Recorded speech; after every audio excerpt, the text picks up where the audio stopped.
It had been nearly a week since the last message from her. No more texts. No calls. No unexpected knocks on the door. Megan had retreated, or maybe she was just recalculating. Either way, the stillness was a different kind now. Not heavy. Not watchful. Just settled. That Sunday I took the truck, the old silver Tacoma she always hated, and drove west out of the city. Past the foothills. Through open roads that looked the same as they did 15 years ago when I first came to Colorado.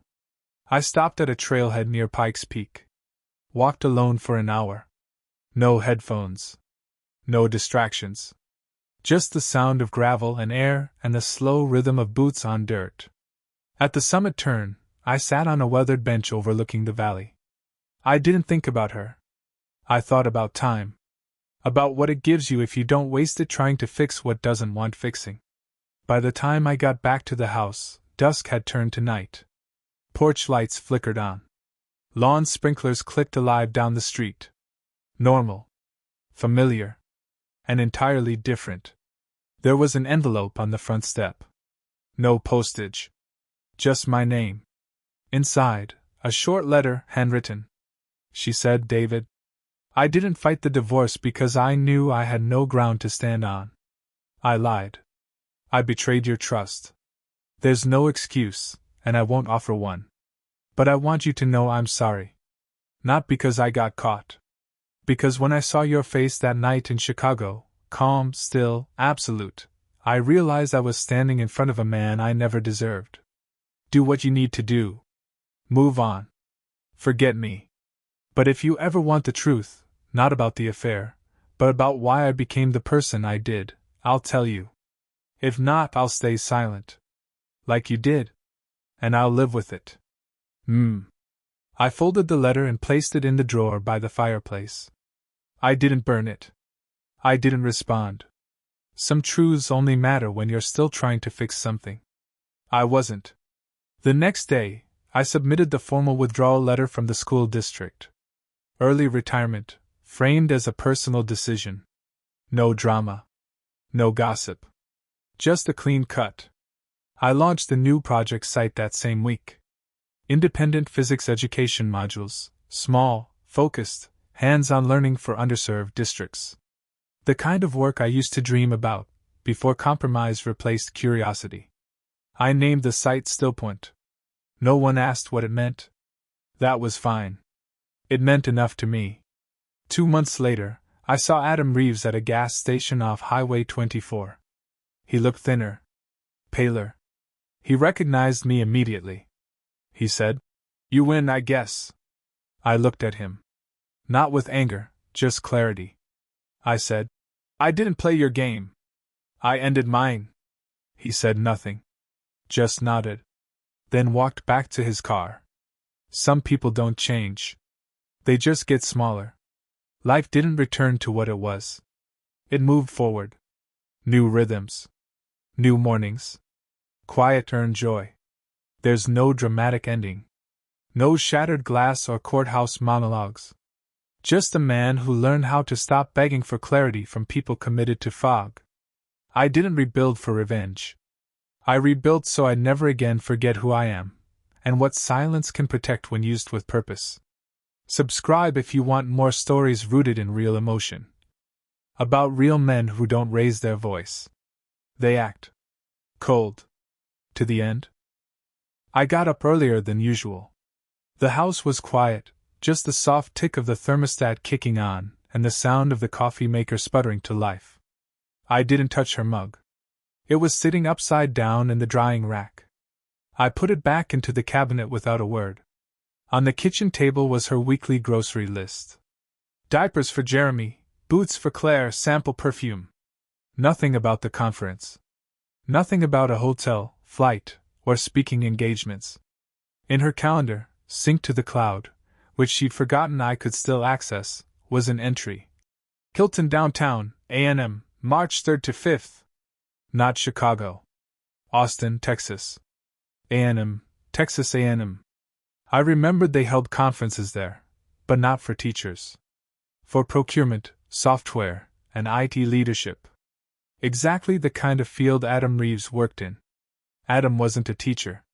He managed digital systems for the district. He wasn't someone you went to Chicago with. He wasn't someone you needed lace lingerie for. But apparently he was someone you booked a private hotel suite with. I didn't say anything. I didn't scream, or drink, or text her. Instead, I made a list, one I didn't write down. Flight bookings. Hotel reservations. Purchases on her private card. Call logs. Subtle changes. Everything went into the file I started to build quietly in my head. At lunch, I walked to the UPS store and requested a printout of her credit card statement. No explanation. I just said it was for taxes. I wasn't angry, not in the way most people expect. There was no explosion. It felt more like finding out that a support beam in your house had been rotting for years. You didn't hear it crack. You only noticed the floor had shifted slightly, enough to make you stumble. Tuesday night, I stopped by her parents' place, under the pretense of picking up a garden tool I'd left there. Her mother, Sharon, poured coffee and said, she said, "Megan called. Sounds exhausted. Those education conferences really drain you, huh?" I replied, "Yeah. Especially the ones you don't actually attend." Sharon paused for a second. I smiled and took my coffee black. That night, back in our bed, I laid on my side and watched the light from the street lamps slice through the blinds. I remembered the first time she mentioned Adam. It was last fall. She said, "I'll be working with Adam Reeves on a project. He's married, so don't worry." I nodded then. Now I wondered if that too had been designed, planted just right, early enough to pacify suspicion. Wednesday, I took a personal day. Told the school I needed time to take care of a few things at home. What I actually did was update account permissions, move our savings into a separate trust, and change the combination on the fireproof safe. Quietly, with the same calm you have when you salt a sidewalk before a freeze. Not angry. Just necessary. I didn't snoop. I didn't hack her phone. I didn't install apps or GPS trackers. I simply stopped pretending I didn't know what I already knew. That Friday, she came home. She set her suitcase down and gave me a kiss on the cheek. She said, "I missed you like crazy. No more conferences like that one. You were in my dreams." I replied, "Funny. I was wondering who I was with in them." She laughed. But something flickered in her eyes, barely. A split second. The kind of thing you'd miss if you didn't already know where to look. I didn't follow up. I went outside and turned on the garden hose. We'd had an unusually warm winter. The soil had started to crack. I knew now that she wasn't where she said she'd be. The only question left was, how far had she already gone? And when I found out, I wouldn't raise my voice. I'd raise the stakes. The weekend passed like a poorly acted play. She smiled, cooked pancakes, asked about the garage door again. Said she missed our routine. I nodded, thanked her for the breakfast, and fixed the hinge on the back gate instead. Her suitcase was unpacked by Saturday night, neatly as always. But one pair of new earrings was missing from the tray. I didn't ask about them. On Monday, I returned to work. My students were finishing a project on post-war reconstruction. One of them asked if trust could ever be fully rebuilt. I looked at the kid and said, "Depends on what was destroyed, wood or foundation." He nodded like he understood, but he didn't. Not yet. That evening I checked our shared iPad, the one we use for vacation planning, family budget, groceries. Megan had recently synced her new email to it, probably by accident. The inbox was clean. But the trash folder wasn't. I found 2 messages. One was from a hotel in Austin confirming a wellness couples retreat for March 3rd to 5th. The other was an auto-reply from a man named David Cross. The subject line read, "Final speaker list, A&M Procurement Summit." The message began with, "Thanks for your submission, but unfortunately." So not only had she lied, she hadn't even tried to attend the real event. She'd used it as a cover. And Adam? He wasn't just a colleague. He was a weekend getaway. I closed the iPad without deleting anything. It was better that way. Let her forget she left the door open. That night, as we were brushing our teeth, she asked. She said, "You've been quiet lately. Everything okay?" I replied, "Just tired. You know how March gets at school." She nodded. But I could feel it.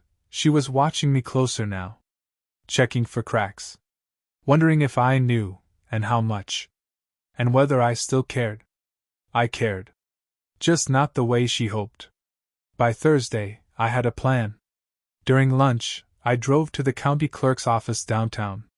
Not to file for divorce, but to review property records.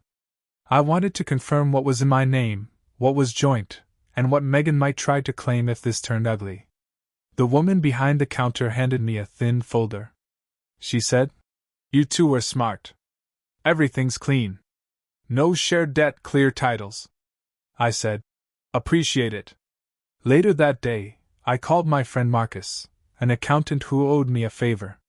I asked him to quietly run a credit check on Megan. He hesitated, then said, "Are you sure you want to open that door?" I replied, "I think she already did." The results came back on Friday. 2 new cards opened in the last 6 months. One in her name, one in a trust she'd never mentioned. Small charges, mostly travel, gift shops, beauty products. But consistent. And none of it connected to me. When I confronted the numbers, they didn't lie. They never do. That night, she made steak. Lit candles. Wore that soft blue dress she knew I liked. Halfway through dinner I said, "Do you think people can come back from a lie?" She paused, chewing slowly. Then answered. She said, "Depends on the lie." "And the person?" I said. "And the damage?" She looked down. She said, "Sometimes you pretend it didn't happen. Sometimes you move through it." I nodded. I said, "And sometimes?" She said, "Sometimes it's too late." We finished the meal in silence. At 2 a.m., I woke up and went to the garage. I opened the toolbox and pulled out the old camcorder we hadn't used since Claire's 7th birthday. I charged the battery, checked the memory. Then placed it carefully in a shelf in my office, just in case. You never know when the truth needs a witness. The lie was no longer hiding. It was sitting at my table, sipping wine, wearing perfume I didn't recognize. And soon, it would ask for something I wasn't willing to give. Not anymore. The next morning, she kissed me goodbye like nothing had changed. Same soft hand on my chest, same faint vanilla scent, same rehearsed smile. I looked at the doorway as she left, like I was waiting for something else to walk through it. Nothing did. By 8:45 a.m., I was back at Pine Ridge High, watching seniors stumble through a pop quiz on constitutional law. Most of them looked half asleep. I envied that, being so unaware of what you don't know. During lunch, I opened my laptop and began drafting a new will. Not because I was planning anything drastic, but because the last one was from 2014. Back then, everything went to her. Now it wouldn't. That evening, she came home early. She said, "Surprise. They let us out an hour ahead. Want to go for a walk before it gets dark?" I nodded. We walked the same loop we always did, 3 blocks around the neighborhood, past the braised porch, the cracked sidewalk by Maple and 8th, the little book box someone had built out front last spring. She held my hand. I led her. She talked about Claire's upcoming science fair. About needing new tires before summer. About a possible girls' trip in June. I said, "Where to?" She said, "Maybe Phoenix. Maybe Napa. Depends on what we can swing." I watched her carefully. She wasn't nervous. She was trying to place bricks over the hole between us, one casual sentence at a time. That night, I lay in bed pretending to read. She was brushing her hair. She said, "You've been really quiet lately. Is it something I did?" I replied, "Not something recent." She turned to face me. She said, "Then what?" I said, Something I realized. She did impress. That was telling. Saturday morning, I drove to a coffee shop in town, Harbor and Main. Old brick walls, quiet music, the kind of place no one bothers a man with a laptop. I opened a new document, timeline. Not for anyone else. Just for me. February 3rd, new lingerie arrives, tags hidden in trash. February 14th. Staff planning conference. Emails sent to her parents. March 3rd to 5th. Hotel reservation in Austin under private booking alias. March 5th. Returns with different earrings, slight sunburn. I listed receipts, names, phone logs, things she said that didn't line up. I wasn't building a case for court. I was building a mirror. So when the time came, she could see exactly what I saw, and have nowhere to look away. That afternoon, I visited the storage unit we shared near the old railroad tracks. She hadn't gone there in over a year. I went through our boxes. One labeled Vacation 2011 had old cameras, maps, hotel brochures. Buried inside, a dusty folder with our marriage license, house deed copies, and the original prenup we'd signed. It wasn't legally binding anymore, but it reminded me, once, she wanted to protect herself from me. Now I was just making sure I wasn't protecting her from herself.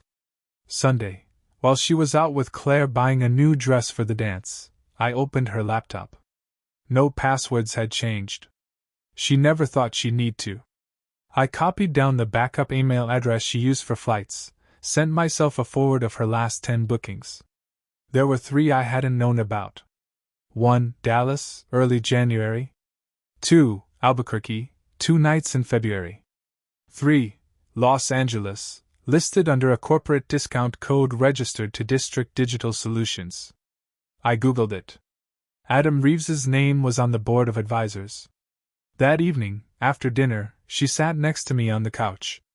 We watched a nature documentary about wolves. Her hand rested lightly on my thigh. She said, "You know, I'm glad we've been slowing down lately. It feels safer somehow." I replied, "Safer for what?" She smiled. She said, "For us." I didn't respond. I just stared at the screen, where a pack leader was being driven out by his own. I was no longer asking if she had left me. I was watching how many places she'd already gone without me. And soon I'd let her know. I'd been walking beside her long enough. But not one step further. The following week started like any other. She packed Claire's lunch, ironed my shirt without asking, and left a note by the coffee maker that said, "Dinner at 6. I love you." I didn't throw it away. I left it where it was. At school, I finished grading papers by Wednesday. My students were deep into a section on the Cold War. I kept thinking how it wasn't the bombs that scared people back then. It was the silence. The pretending. Thursday night, Megan asked if I'd be free Saturday morning. She said, "I thought we could go up to Palmer Lake. Maybe walk the trail. Just you and me." I replied, "Sure." She smiled, almost relieved. I think she mistook it for a repair. But I wasn't patching anything. I was just waiting. That Friday, I visited my attorney again. Carl Dietz. I'd brought a folder this time. Dates. Transactions. Hotel records. A signed letter from Marcus with the financial findings. He said, "You're coming in with more than most people ever do. You could file tomorrow." I replied, "I'm not ready yet. I need to see what she does when she thinks I still don't know." He nodded. He said, "That moment's more revealing than any courtroom." Saturday morning was gray and quiet. Low clouds, maybe 45 degrees. She wore that same blue jacket she bought in Denver last spring, the one she never used to zip up all the way. Now it was buttoned to her chin. We drove in silence for most of the way. At the lake, she looped her arm through mine. She said, "You remember the last time we came here? Claire was still small. You made her hot chocolate in the thermos, and it leaked all over the back seat." I smiled softly. I said, "Yeah. You yelled at me for forgetting the lids." She said, I wasn't yelling. I was nervous. I didn't want her to get burned. I didn't respond. The air smelled like pine and damp wood. A couple passed us on the trail, holding hands. No rush in their step. Halfway through, we sat on a bench overlooking the water. She said, "Jack, I feel like you're not saying something. Like I'm walking next to a wall." I replied, "Maybe I'm just thinking more than I used to." She said, "About us?" I nodded. She looked down at her gloves, picking at the edge. She said, "Do you still trust me?" I didn't answer right away. I said, "I trust that people show you who they are. Eventually." She froze. Not defensively. More like she was calculating how much I knew, and what she could still hide. We walked the rest of the trail in silence. That night, she didn't sit next to me on the couch. She went upstairs early. I stayed below, lights low, watching a basketball game I didn't care about. At 11:34 p.m., I received a text from an unknown number. "Still think she's clean? Ask about January." Eh? I stared at it. No punctuation besides the period. No reply. I powered off the phone and sat in the dark for a long time. The next morning, I went to church alone. Megan hadn't asked where I was going. Claire had gone to a friend's overnight. After service, I drove to a parking lot near the district admin building. Adam's car, a silver BMW, was parked alone under the side trees. I sat in my truck across the lot and watched. He came out at 12:07 p.m. Dark coat, sunglasses, phone in hand. He didn't look like a man who had something to hide. But that was the thing with people like him, they hid in plain sight. Confident that silence was the same as safety. On Monday, I sent myself an email, subject, "When the time comes." I attached every file I'd collected. Photos. PDFs. The timeline. Credit logs. Hotel confirmations. One screenshot of her texts where she called him. I stored it all on a flash drive, then another. One went into my desk at work. The other into a safety deposit box I opened that afternoon. That night, she made chili. Poured us both a drink. No questions. No small talk. She said, "You're somewhere else lately. I don't know how to reach you." I answered, "Maybe that's because you stopped trying a while ago." She didn't respond. Just stared at her wine for a long time.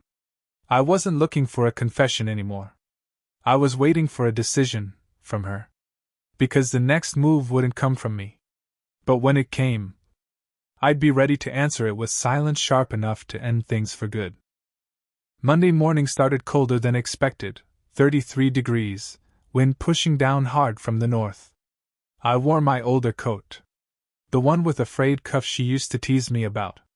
She didn't mention it. At school, I sat through a staff meeting about state testing protocols. Half the room was on autopilot. I kept glancing at the clock, counting how many hours I had left to keep pretending. That afternoon, I printed out copies of everything again, 3 full sets, each in a labeled folder. One stayed in my work drawer, one in the fireproof box at home, and one went to Carl, my attorney. He said, "You're close." I replied, "Closer than she thinks." That evening, I arrived home later than usual. She was already setting the table: roasted chicken, asparagus, 2 glasses of wine. Soft music in the background, Frank Sinatra. She said, "Thought I'd try something nice tonight. We haven't had real dinner in a while." I replied, "Smells good." We ate mostly in silence. Halfway through, she said, "Jack, if I've done something, if there's something you're not telling me, can we just put it out in the open?" I looked at her. I said, "Would that change anything?" She paused. She said, "It might." I didn't push. Let her stew in that uncertainty for a while. After dinner, she tried to kiss me on the stairs. I let her, but didn't return it. That night, I slept in Claire's room.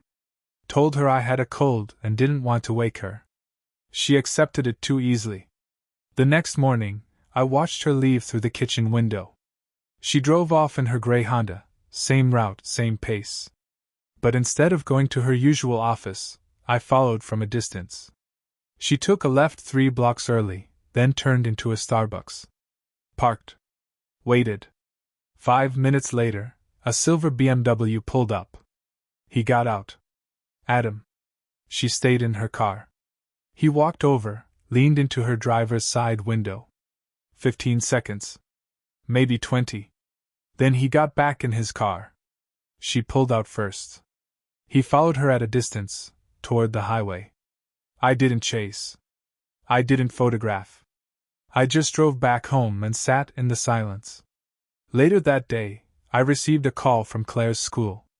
Minor issue, she forgot a permission slip. I brought it over. The receptionist smiled and said, she said, "Claire's been quieter than usual lately. Everything okay at home?" I replied, "She's growing up. They all go quiet eventually." That evening, Megan came home with a bottle of wine and a new scarf. Said she saw it in a boutique and thought I'd like the color. She said, "I know things have felt off. I just want to say I'm trying." I looked at her. I said, "Trying to hold on, or trying to let go?" She looked caught. But only for a second. She said, "Maybe both." That night I didn't sleep. At 3:15 a.m., I opened my laptop and typed a single sentence into a new email draft. "You already left. You just forgot to take your body with you." I didn't send it. I just stared at it. Thursday, I called Carl. I said, "We're filing next week." He said, "Are you sure?" I replied, "I've been sure. I just needed her to show me she wasn't." On Friday, I visited the storage unit one more time. I pulled out the vacation box again and opened a second envelope I hadn't noticed the last time. Inside were old birthday cards, one from Megan, dated 2015. She had written, "No matter where we go together. Always." I folded it and put it back without a word. That evening, she asked if I wanted to go to a movie over the weekend.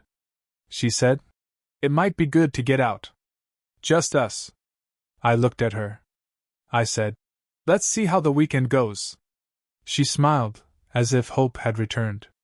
It hadn't. She thought we still had a future. But I was already writing the final chapter. And the only thing left was to decide whether she'd get to read it, or feel it close behind her like a door she didn't see coming. The following Monday, I didn't go to work. I'd already arranged for a substitute to cover my classes. I needed the morning. Claire was at school. Megan had left earlier than usual, said she had a team breakfast. I didn't ask where. I just watched the taillights disappear at the end of our street. At 9 a.m., I arrived at the courthouse with Carl. We filed the documents.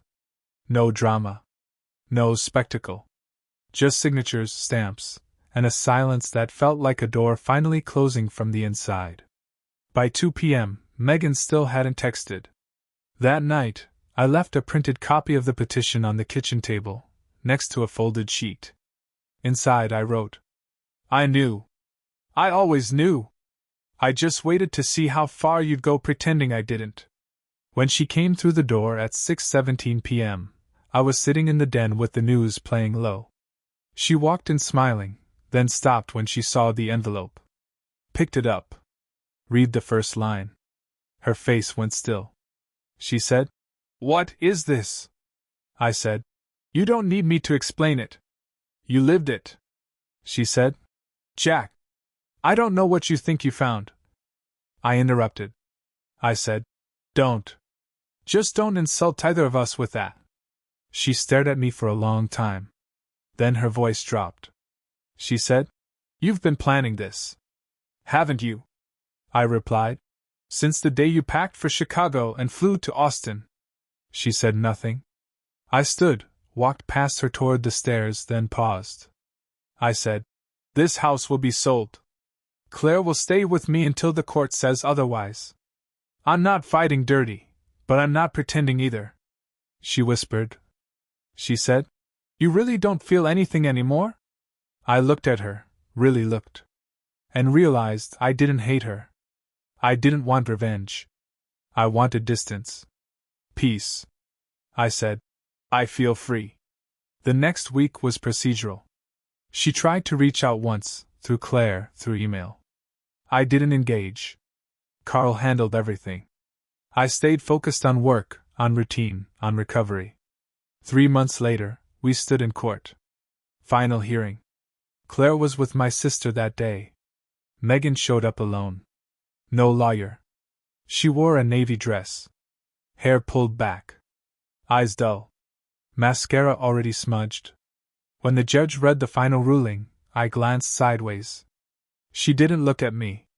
And for the first time in over a year, I didn't wonder why. That weekend, I moved into a smaller place across town. Nothing fancy. Just quiet. Clean. Mine. The first morning there, I brewed a cup of black coffee, stepped out onto the small patio, and watched the sunrise stretch over the rooftops. No noise. No tension. Just a man, a mug, and a second chance.